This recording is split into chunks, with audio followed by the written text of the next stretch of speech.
My name is Dave and I am currently situated in my room. Over the past 2 hours, I have made 4 phone calls and sent 1 text message, potentially disrupting the lives of numerous individuals. Hey sweetie, where's Fiona? I am currently at the door. I called Stuart and he has returned home early. He will pick up Fiona and care for her until I arrive. Linda, I have previously expressed this opinion, but I will reiterate that Stuart is a commendable individual. I am aware that it is a tradition to harbor negative sentiments towards one's son-in-law. Nevertheless, your selection is so exceptional that I am compelled to acknowledge my admiration for it.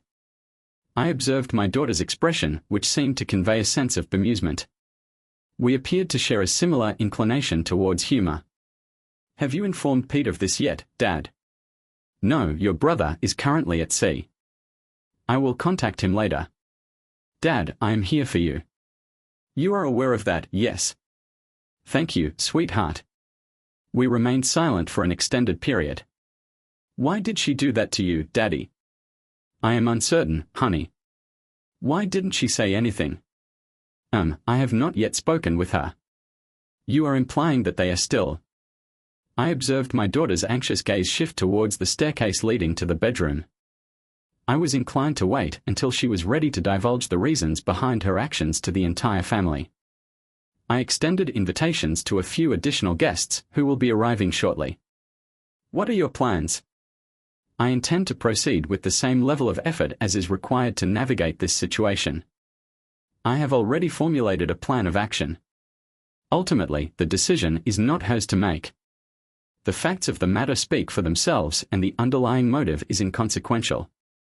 However, she could have been subjected to blackmail.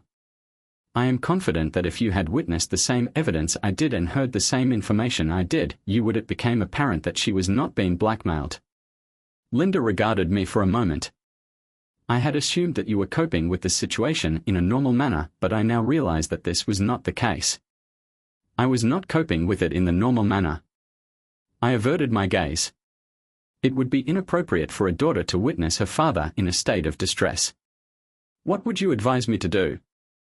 I will act in accordance with my conscience. I will not form a more or less favorable opinion of you based on your decision.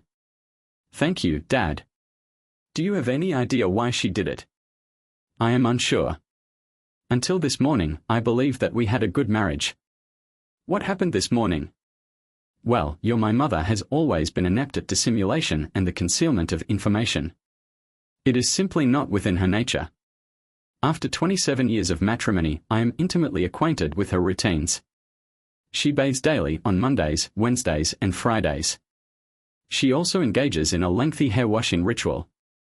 This morning, however, she spent nearly an hour and a half in the bathroom when I entered to inform her that she would be late for work. I observed her attire and noted that it differed from her typical office wear. I inquired about the change in her appearance. Her plans for the day were ordinary, consisting primarily of work. However, she was untruthful when she believed she would be late for work. That morning, she was visibly anxious. I then realized she was not going to work. What did you do in response? I cancelled my work and parked a short distance away. I intended to follow her when she left, but she did not leave. I remained there until approximately 11 o'clock, when her colleague from the real estate agency arrived. I surreptitiously entered the premises and ascertained that everything was precisely as I had anticipated. I then began contemplating my subsequent actions. I proceeded to make several telephone calls and thus we find ourselves in our current situation. Might I inquire as to the existence of any potential leads? Prior to this day, I had considered you to be doing quite well. There was, as far as I was aware, no cause for concern. I loved her and she loved me. We had planned to work for a few more years and then retire and to live happily ever after. Daddy, I am obliged to ask you a question. Have you ever? No, I never betrayed your mother. I have never treated a woman with disrespect. Despite the cessation of our sexual activity a couple of years ago, I simply allowed the situation to unfold. It was as if I had let go of the expectation of sexual intimacy. My mother was never overtly sexual, she simply did not seem to derive pleasure from it. There was a time when she appeared to enjoy it, but that was at the beginning of our relationship, when she was going through menopause. 2 years ago, however, everything suddenly ceased. When you found her today, it must have been a profoundly emotional experience. I allowed my steely gaze to answer that question. At that moment, there was another quiet knock on the door.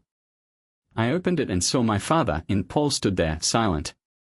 Dave entered, saying, "Come in." Paul replied, "Thank you." Dave then asked, "Where is she?" Paul replied, "Upstairs in our bedroom." Dave said, "I'll have to see for myself." Paul replied, "I understand, but please don't disturb her." The old man proceeded to ascend the stairs and then descended a minute later, appearing even older. He then sat heavily in a chair. Paul poured him a whiskey, which the old man drank. Paul was astonished at the old man's behavior. He could not believe that she would do such a thing to him. She knew how devastated he was when his fiancée cheated on him. Furthermore, she had helped him pick up the pieces. She also knew how devastated he was when he caught her. "Mother, when she eloped with that man, leaving me and the children behind, I am sorry, but I must take my leave. I believe a woman should not witness her grandfather's grief." I accompanied him to the door, and Linda appeared to be intending to follow us, but I dismissed her. He desired for the elderly man to retain the vestiges of his dignity. He stood on the porch and grasped my shoulders for support. "Do what you must, son, but refrain from any physical contact," I implored. I was unable to bear witness to this scene. "Do not fret, father. I shall not lay a finger on your daughter, but as for... I offer my sincerest apologies for what I am about to do. A man must take action when he deems it necessary." He gazed at me for an extended period, then nodded. He proceeded to his vehicle and departed at a slow pace. He was clearly distraught. I had previously informed his son, my wife's brother, of the situation. However, I did not feel it necessary to provide further details. I advised him to seek support from his father. As I was concluding the call, I heard the toilet flush upstairs. It appeared that nap time had concluded. I proceeded to join Linda, and we sat in silence for a few minutes. We were soon joined by the sounds of a creaking bed and passionate activity. "See, Linda, does this look like blackmail to you? Dad, how can you sit there? Why don't you go kick that bastard's ass?" "Well, it's not easy, honey, but I have the ability to shut off my emotional side and sort of detach myself from all feelings. So why torture yourself? Why not go upstairs and stop it? Throw the __ out. We have another visitor." As if on cue, there was another knock on the door. I opened it to a sensible lady, a few years younger than me. Surprisingly, she had a boy and a girl with her. They looked like teenagers. "Is this a..." "Mr. Brown, I am Dave, but please call me that. I am Jenny Smith, and these are my children, Robert and Sarah. I picked them up from school. If what you say is true, I wanted them here, if only to realize that it was their father who destroyed our family." I shook Robert's hand, and it was surprisingly firm. I introduced them all to Linda. "You said you had proof." In response, I reached into my pants, which were lying on the armrest of the couch, and pulled out my wallet. I held it out to Jenny, who opened it and looked at the driver's license. She began to cry. A tear rolled out of her eye, indicating that she had hoped what I had said on the phone was a mistake. Her face suddenly appeared petrified. In response, I simply put my finger to my lip, which is the international symbol for silence. We sat there listening to the grunts and groans. "It would appear that you have not yet encountered them. I would like us to act as a team. I have created a video for us which I am happy to share. I have also set up a tape recorder and placed it under the bed. We can proceed immediately if you wish. I would advise you to wait until we meet up with the worthy performers." Affirmative. "You are correct. However, I must first change the locks on my house. I was merely awaiting confirmation of your hypothesis. I am not particularly surprised, this is not the first instance. He is adept at persuasion." Linda and I waited patiently while she contacted the locksmith and then her lawyer and granted them both permission. We engaged the children in idle chatter to distract them from the noise. Then, Jenny squared her shoulders and stated, "Let's go." Jenny, Linda, and I proceeded upstairs while the children remained downstairs. Street waited for our arrival on the lower level while Jenny observed the situation from the doorway. I motioned for them to maintain their distance and proceeded to enter the room. I stood at the foot of the bed and observed the scene with dismay. My suspicions were confirmed. The previous instances of sexual intercourse had indeed been missionary. However, this time, he was. From my vantage point, I could discern that he was experiencing a profound sense of unease regarding his physical security in the immediate future. Indeed, I am larger and more physically imposing than you, and I assure you that I am enraged. I implore you to return to your bedchamber and conceal yourself, as well as my former spouse. My wife was an obedient individual. In a matter of seconds, they were already lying side by side under the covers. I observed that the expression on Trace's face transitioned from shock to defiance. I permitted her to speak first.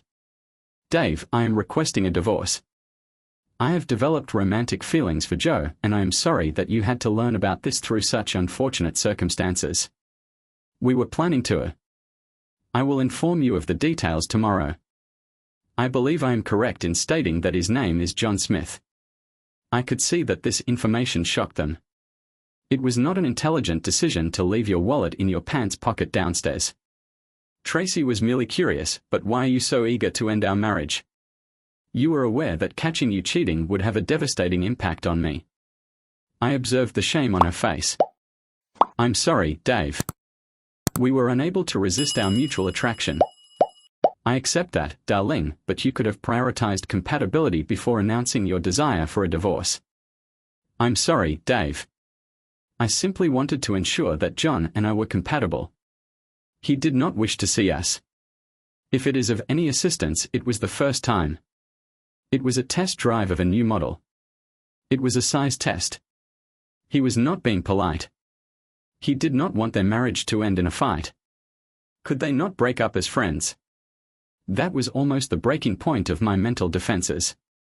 I assumed that, under the pressure of this situation, she was quoting tomorrow's the speech was rehearsed. It was implausible that she would be in my bed with another man and still want to break up as friends. It was not a viable proposition. We regarded each other until Tracy lowered her eyes. It was time to start scoring points. My father had advised me to tell her that. He expressed his profound disappointment, noting that he had hoped you would not resemble your mother. Trace's face turned pale. I had indeed contacted him. "I am surprised you have not seen him. He was just standing here half an hour ago." "Why have you not seen him?" "Because I wanted you to experience the same pain I have been feeling since that individual showed up. I am uncertain what the children would consider this, Dave. Please do not inform the children." "I am sorry, my dear." At that moment, Linda appeared in the doorway. Tracy observed this and immediately began to scream and hide her face under the sheet. "Do not worry, mother. This will not work for you, as it would not work for an ostrich." Tracy continued to moan under the sheet. Her bedmate remained visibly uncomfortable when Dad called me. I was perplexed. I could not fathom why you would act in such a manner towards him. Now, I comprehend why he contacted me. Had I not witnessed the incident firsthand, I might have persuaded him to pardon you. However, observing you in this state, I am convinced that will never occur. Only silence, punctuated by profound and anguished sobs, was the response. "If you have no further remarks to make, I will speak," I said. "We do not require your intervention. Your granddaughter. This weekend, in fact, if cutting her off from seeing her protects her from your poisonous influence, then you can kiss her goodbye." From beneath the sheet, one pitiful no emerged. Linda was sobbing, and you should have seen the look on poor old Grandpa's face. He was devastated. She turned to run, but I grabbed her and hugged her. She broke free and ran. Subsequently, the front door was heard to slam. A few minutes elapsed before Tracy reappeared, her eyes red. "Why did you do that?" Dave demanded. "Because you haven't yet experienced half the pain I'm experiencing," Tracy replied. "You haven't felt your heart ripped out and stomped on, but you will," Dave asserted. "I've had enough of this," Tracy declared. "Both of you, just get out of my house." Amen, Dave responded. Trace's demeanor shifted once more, her gaze defiant. If anyone is going to leave this house, it's going to be you. She continued, I used the power of attorney you gave me just in case something happened to you to transfer the documents into my name only. Even her own voice seemed to take her aback. It was evident from my expression that by revealing yet another of her betrayals, she had further antagonized me. She was also aware that, from a moral standpoint, she was merely digging an ever deeper pit for herself. I rapidly regained my composure. It is an intriguing phenomenon that the pain associated with shocking news diminishes significantly after a certain point. I reached that point 2 hours ago. How will you meet your mortgage payments, Tracy? You believe that you and I have not yet discerned the truth. Dave, with my regarding remuneration, both salary and commission will be forthcoming. As for John, we will be fine. What, then, is the nature of this discussion? Tracy, your superior, Mr. Johnson, has instructed me to inform you both that your employment has been terminated. He would have conveyed this information directly to you, but it would seem that both telephones are currently inoperable. Despite his otherwise commendable character, Mr. Johnson has a somewhat vague understanding of the nature of your relationship. It would appear that he believes you have been engaging in extramarital relations during work hours. You have not informed him of this, Dave. Surely you have not.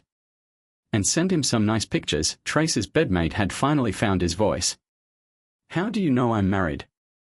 Do you remember your driver's license, phone book, cell phone, wife Jenny, about 5 feet 6 inches, pretty redhead, kids Robert and Sarah, look like good kids. Please, Mr. Brown, don't tell my wife. Why not? You haven't finished emptying all your bank accounts in preparation for sailing off into the sunset with my wife. She's getting the house.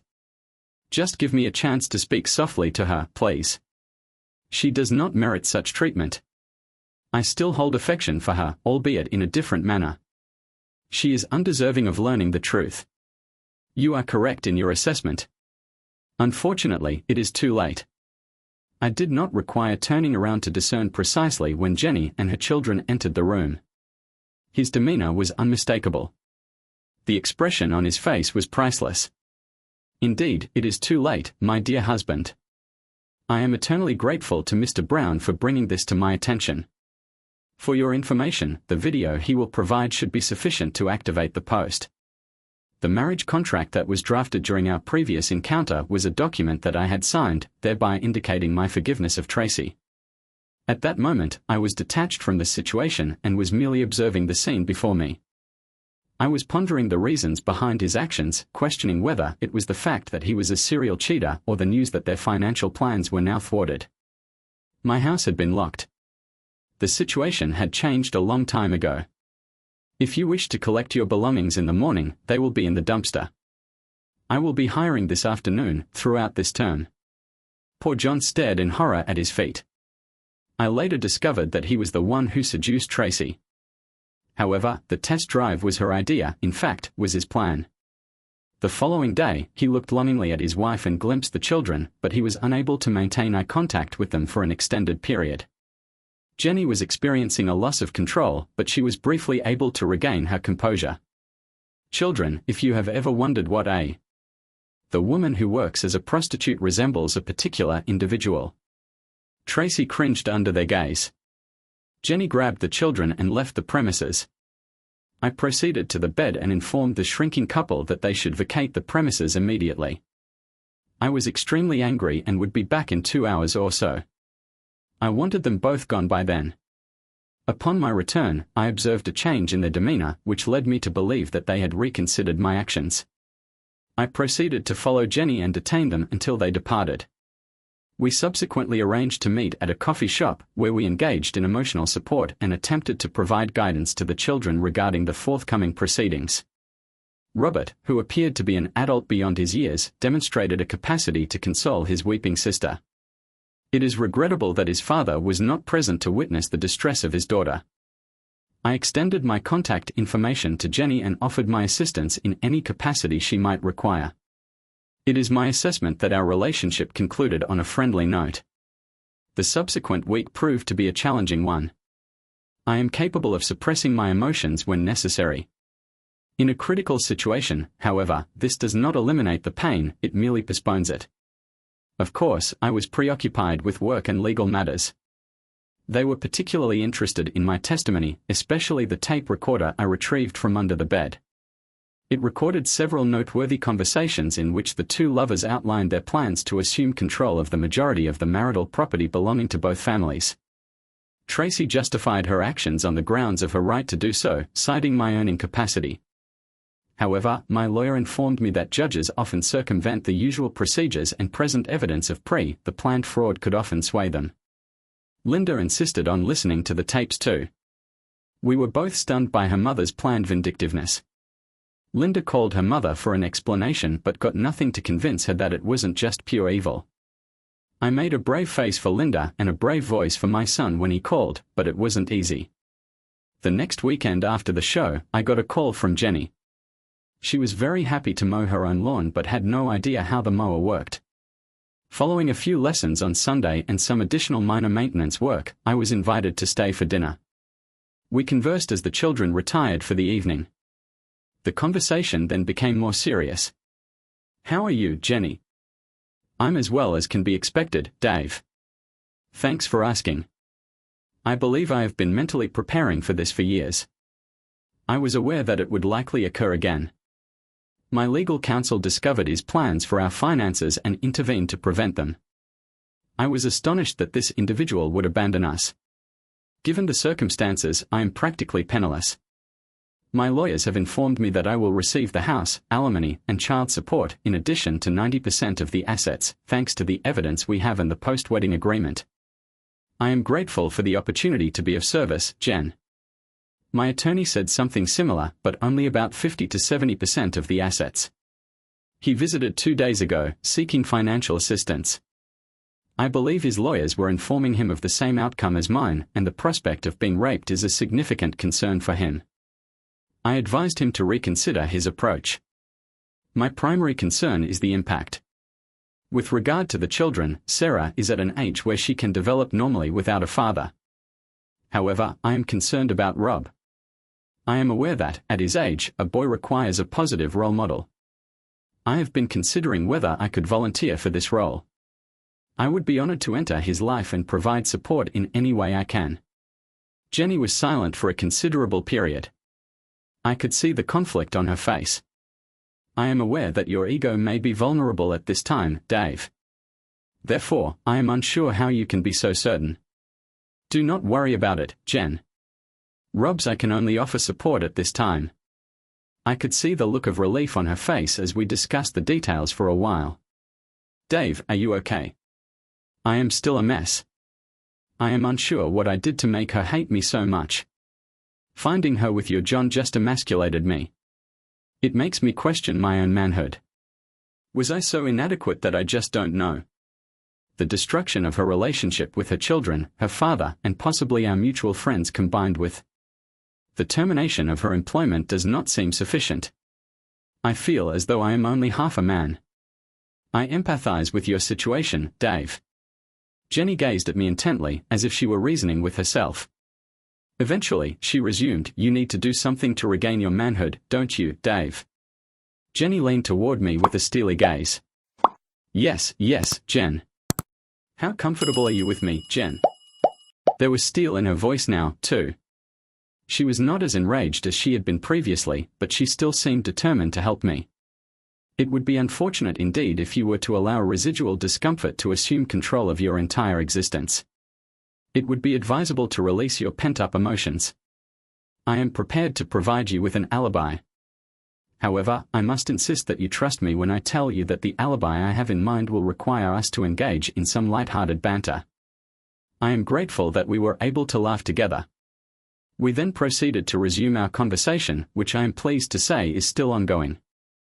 However, I feel it is necessary to ask you, Jen, whether you feel any desire to seek retribution against Tracy. I can assure you that I do not share that sentiment. I am fully aware of the manner in which he presents himself and the way in which he speaks. He is, without doubt, an adept conversationalist. Your wife, I imagine, never stood a chance. I almost feel sorry for her. We parted as friends and she promised to discuss with Rob whether he was interested in helping restore my old car. This set the plan for the next 6 weeks. After school, he would come over to my house and we would engage in leisure activities. I took every opportunity to converse with him and we became friends. After I took Jenny home, everything changed. I used my free time to purchase the happy couple with their bank accounts. Accounts frozen. John and Tracy were unable to secure their own accommodation. Tracy was staying with one of her few remaining friends, Shithead, who was doing the same with one of his own.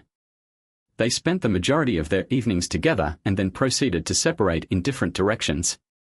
Eventually, I was able to discern a discernible pattern, which I utilized to contact Jenny on Thursday night and inform her that the following night was the one she had arranged for the children to spend at her residence. I drove to her parents' house and parked in the driveway. I then proceeded to kiss her on the lips, after which I rolled Jan's old motorcycle out of the back gate and started it up a block from her house. Once I arrived at his friend's house, I surveyed the area and then quietly fired my air pistol into a street light. At this point, the only remaining action was to wait in the bushes on the side of the driveway. I was surprised when he broke the routine and did not follow the established pattern. He arrived 40 minutes later in a cab instead of a car. The reason became clear when I saw his unsteady footsteps coming down the driveway. He was drunk. Now, a low blow was never in my nature. My sense of honor demanded a fair fight. I stood up to him and said, "Hello, John." He froze. In the dim light, I saw recognition light up in his eyes. He did not react the way I expected. They do not call it Dutch courage for nothing. Well, this was unexpected.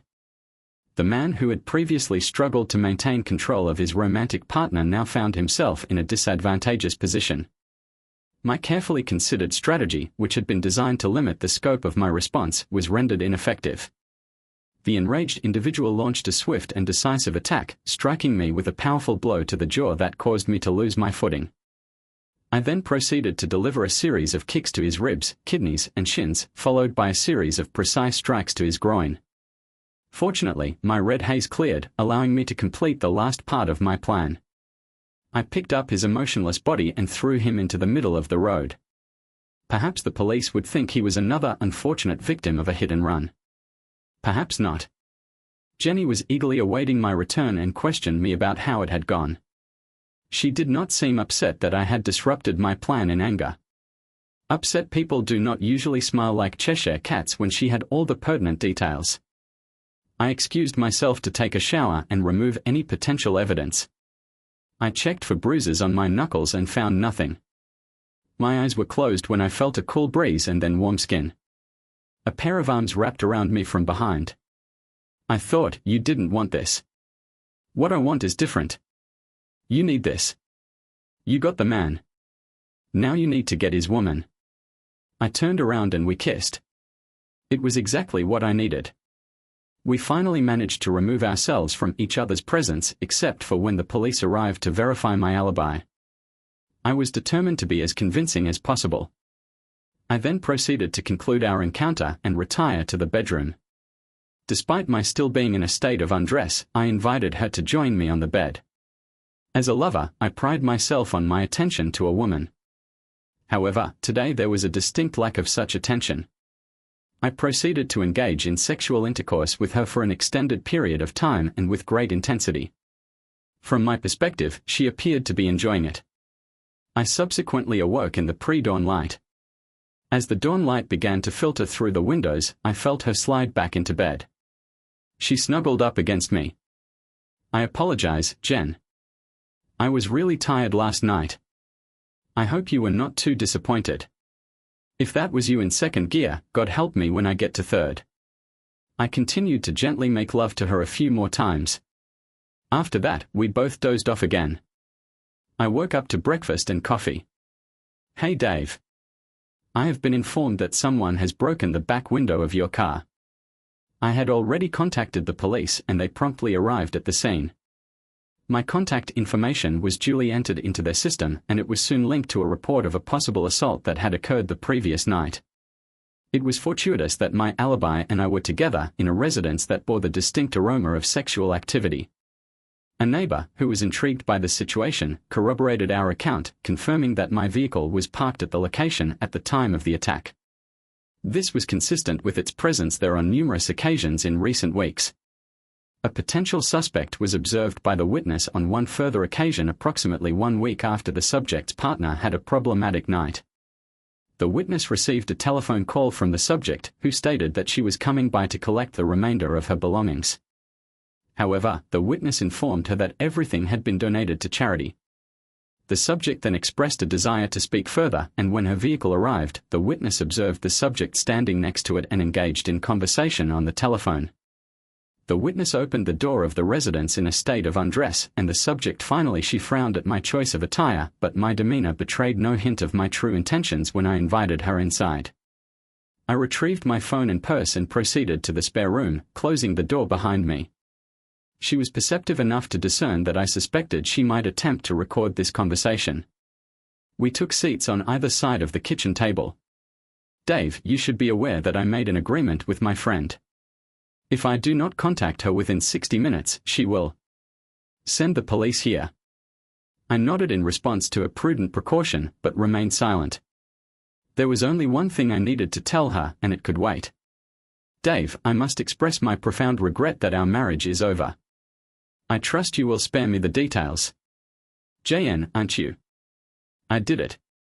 It took her by surprise. She obviously expected me to deny it. "What's so hard to understand?" "Tracy, you asked me if I beat up an __." I said yes, it was me, but why didn't he ever do anything to you? Look, extramarital sex can't screw up your brain that fast. When I saw you sleeping with him, it completely emasculated me. It shattered my male confidence. It made me doubt my ability to the act of satisfying a woman robbed me of my pride. She was shocked, as it seemed she had never considered that aspect. This realization led me to conclude that I had two options: I could become a sad, lonely old man like your father, a useless, empty shell of a man, or I could fight my way out of the corner you and your lover have driven me into. Given the circumstances, it is perhaps unsurprising that I chose the male option, the only option that would allow me to retain my identity and sense of self-worth. The only way I can remain a man is to destroy your boyfriend. If I feel it is necessary to maintain my self-respect, I will do it all over again. You forced me into this situation, Tracy. There can only be one survivor to prevent you and him from destroying me. I must destroy you both." The words were spoken with such calm, chilling certainty that they left no room for doubt. "However, John and I have just fallen in love." "Dave, it was an involuntary response. You are aware of the phenomenon of infatuation, are you not?" "Indeed, Tracy, I am." 8 weeks ago, as I previously stated, the decision to fall in love was not yours to make, but the decision of how to proceed was. Had you simply informed me that you had fallen in love with someone else and wished to divorce me, I would have been saddened, but I would have granted you your freedom or fought to win you back. Love whichever I chose at the time by declaring your intentions the way you did viciously and cruelly. You declared war on me, betrayed everything I stand for, and everything I thought you stood for. What now, Dave? Can you leave John and me alone now that you've had your revenge? I believe I can, if only because I can't think of anything else to destroy. Thank you, Dave. Don't worry, Tracy. I'm not the one you should be concerned about. I am concerned that you have not yet had your revenge on Johnny. His wife has not yet had her opportunity to exact her own form of retribution. I would advise you to keep an eye on her, if I were you. I can tell you that she is a very unpleasant woman. A woman's voice came from the bedroom. Are you coming back to bed, Dave? You promised me a hot bed. Who is that? It is Jenny. She ran off screaming. I went up the stairs to a fully clothed Jenny. She held me until the shaking stopped. As for Tracy, she departed abruptly, and I did not attempt to locate her or communicate with her again, as I had previously stated. I am now in a stable emotional state. I have read that individuals who seek retribution against those who have wronged them often find the experience to be devoid of meaningfulness. This is an effective method for treating depression, in my opinion. It is time to cease dwelling on the past. I have a new life ahead of me. Jen and I never became romantically involved. We utilized each other as a means of alleviating our frustrations on a fairly regular basis, yet we lacked the essential spark to progress to the subsequent stage of our relationship. Despite this, we remained good friends and cared for each other under the guidance of our joint counsel. Ultimately, things worked out for Rob and Sarah. I chose to disengage when potential romantic interests were present, and I abstained from sexual intimacy with her until their relationship came to an end. One or two of these individuals exhibited a modicum of apprehension towards me, as I informed them that if they the last suitor to propose to her requested my permission before doing so. He was a commendable individual, and I was pleased to bless their union. The wedding was emotionally charged, and the bride's father was absent. She requested my presence as she walked down the aisle. At the wedding, I was introduced to an old friend of hers with my jeepney and self-therapy. I have achieved a sufficient level of emotional stability to maintain a normal relationship. I am now contemplating proposing to Jenny. Absent any form of retribution, I would have recovered sufficiently to resume a normal life. However, I have been unable to do so. My name is Tracy, and for the past 2 years, my life has been extremely challenging. I believe I can justify my actions from that period, but it is much more difficult to justify my recent behavior. In hindsight, I realize that my relationship with Dave was positive. However, it has also my life has become unfulfilling. I am left with only my first granddaughter. When John began showing interest in me as a woman, I felt a sense of nostalgia reminiscent of my teenage years. He was attentive and caring, and I was swept off my feet. However, I was aware that there was something amiss. Despite this, our relationship followed a predictable trajectory. Of talking, dating, and kissing, I do not recall any feelings of guilt. By the time we crossed the line and kissed, I was already aware of my love for him and his love for me. We planned to leave our spouses and get married. My friend Carol, who had gone through a difficult divorce, explained that her ex had taken control of all the assets from the beginning. It was challenging for her to even retain legal counsel, which prompted John and I to discreetly assume control. I was uncertain about how his wife would respond, but I was confident that my husband would not be pleased. We had frequently discussed the nature of infidelity, and I recognized that I would be in the wrong before John and I even disclosed our intentions. I was determined to provide Dave with whatever the court after the divorce. I sought to assume control and safeguard myself from any potential retaliation. Carol also inquired if I had engaged in sexual intercourse with John. While I had never derived particular pleasure from sexual intercourse, I believed it was important for me to maintain a sense of sexual attractiveness. I was aware that my husband still found me sexually attractive, as evidenced by his insistence on a prolonged embrace. Frequently, if I had retained the same level of interest in Dave that I had for John, this entire situation could have been averted. Carol instilled a sense of doubt within me when I desired sexual intimacy. At my stage of life, I wanted it to be a positive experience. Sex was more of an emotional connection than a physical one. I did not anticipate that John would be as skilled as Dave. Dave was considerate and affectionate. This resulted in my latest catastrophic betrayal of my marriage. My initial encounter with John was a double exercise. The first was a test of John's abilities, while the second was a final bonding exercise to prepare myself for the emotionally demanding tasks we had planned for the following days. My primary objective was to capture John's attention and ensure he remained committed to our plans. Even then, I suspected he was a relatively weak individual. Had I considered the possibility of being apprehended and Dave's potential reaction, I would have contemplated the impact on my father and children. The straightforward answer is that I never anticipated being caught.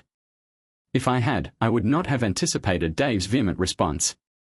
For the remainder, I simply did not consider the potential consequences. I compared myself to my mother, who had left us at a similarly young age. This did not factor into my calculations. After all, it had cost me. I wish I could say that the sexual encounter with JN was mind-blowing, but it was not. I caught myself pretending to be happy, just as I had done with Dave.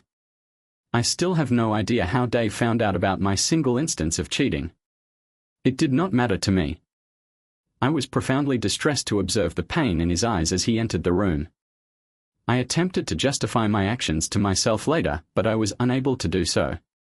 He had never done anything sufficiently wrong to warrant such a response. My guilt manifested as disobedience for a brief period, but it did not last long. I was acutely aware that my father would witness my misbehavior, and my daughter's words were particularly distressing to me. The expression on Jan's daughter's face was also a source of significant discomfort. I was taken aback by the realization that my husband was capable of such cruelty. When I received the call from the hospital about Jan's hospitalization, I immediately sensed that Dave was the perpetrator. The medical professionals treating John concurred, citing a broken jaw, concussion, bruised kidney, 3 broken ribs, and a cracked tibia as the primary injuries.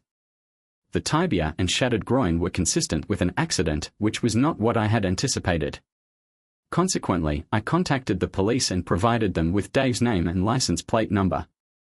However, when I called back 2 days later, they informed me that Dave was not a suspect. This is why I remained with John throughout the week while he was in the hospital. I was aware that he required my protection until he was well enough to return home. If you had inquired of me 2 months ago whether my spouse was capable of committing such an act, I would have replied in the negative. However, within 15 minutes of entering my former bedroom, I observed a striking transformation in Dave. He appeared to have become a new person, a monster that I had created. This monster was capable of exhibiting boundless cruelty. I was certain that it was Dave who had committed the act.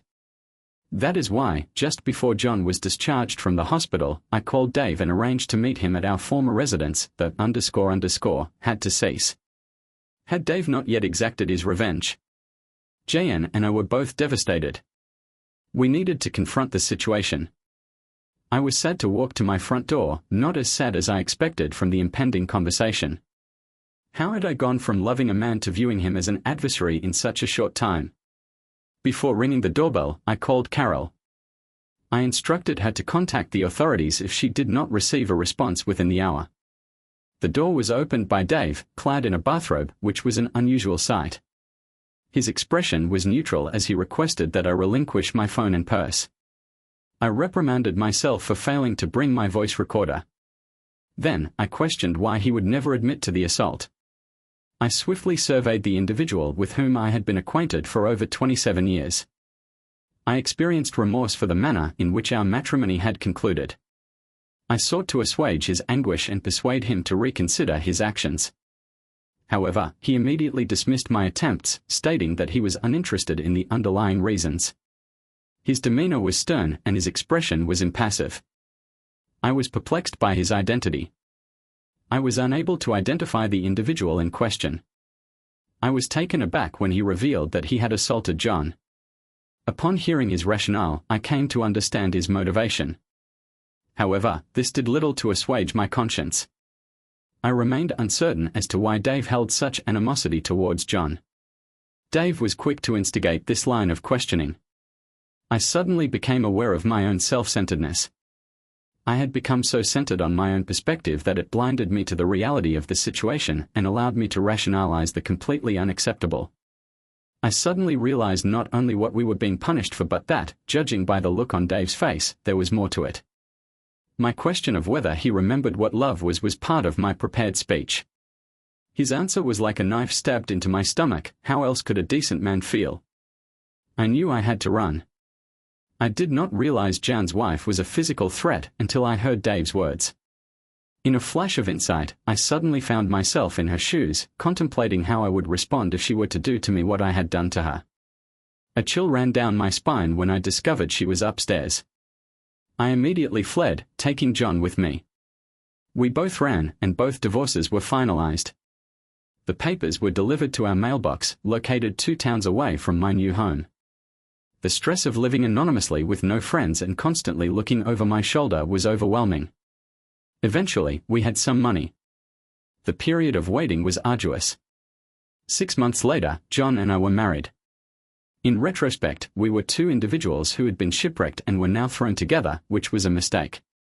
Additionally, I believe that one of the motivations behind our decision to marry was that we could retrospectively justify the pain we had caused to many, especially ourselves. My most recent experience of distress began in an innocuous manner.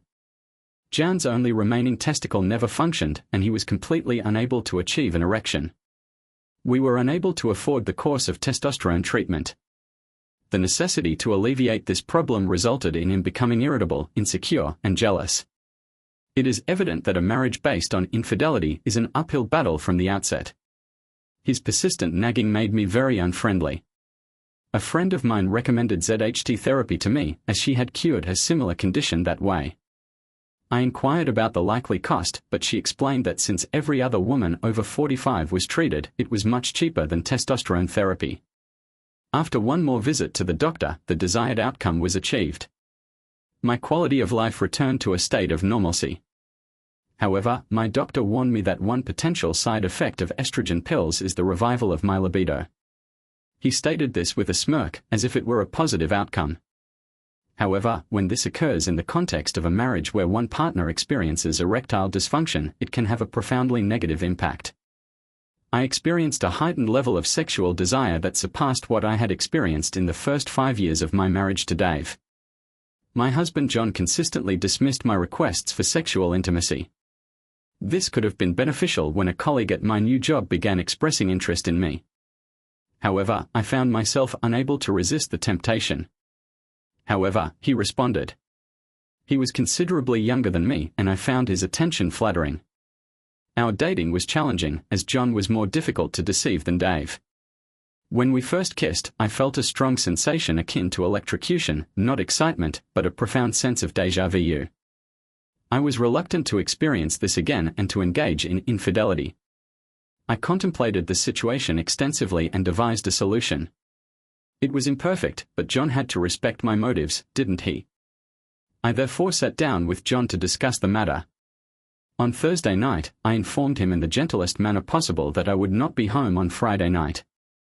I have a romantic interest to meet. I will be discreet. It is merely sexual intercourse and I will never flaunt it. I interpreted his silence on Thursday night and Friday morning as reluctant acquiescence after treating me to dinner and a disappointingly brief sexual encounter. My new romantic interest fell asleep, embarrassed. I returned home to the trailer where JN and I lived. He was not there. The sound of sirens at dawn alerted me to the discovery of the corpse hanging from a tree was a further indication that I had been right in my assumption that he had orchestrated the payback. I had prepared myself for this outcome, but I was surprised to find that it consisted only of a suicide note and a letter to his lawyer. The suicide note was sent to all of our remaining friends, who immediately terminated our friendship. The letter to his attorney was to change the beneficiaries of his insurance policy and his will from me to his children. I have yet to learn the lesson that it is never a good idea to challenge a man's pride.